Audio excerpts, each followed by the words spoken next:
Mon roman Lazare vient de sortir dans le monde francophone.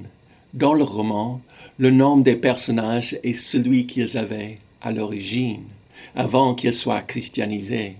Par exemple, Jésus est connu sous le nom de Yeshua. Dans cette scène, Lazare et Yeshua parlent d'Annas, le grand prêtre du temple de Jérusalem. Dans ce cas, l'ennemi le plus intraitable pourrait bien être Annas. Pas sûr. Depuis des années, il sait que j'ai l'intention de mettre fin aux privilèges des prêtres, et pourtant il n'a rien entrepris de sérieux contre moi. Sauf que maintenant il a une raison supplémentaire de te détester. Laquelle?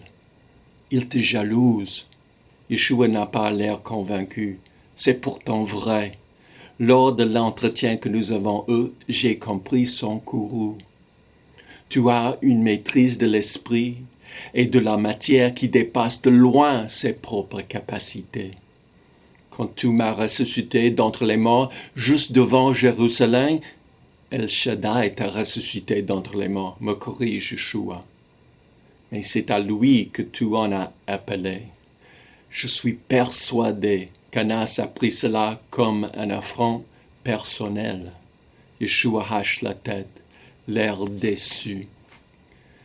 Les prêtres affirment avoir franchi la porte de la connaissance, mais ils n'ont pas le courage de le faire, ou pas connu l'état de grâce qui le leur aurait permis.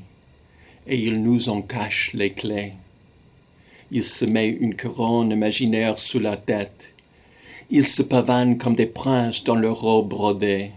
Yaakov m'a dit la semaine dernière, Annas avait assisté à des funérailles avec les franges de son tzitzit pendouillant à la vue de tous. Il pend sur moi un index de mise en garde. Méfie-toi des hommes qui exhibent leur châle de prière en public. Ils représentent un grand danger, surtout pour toi. Pourquoi pour moi?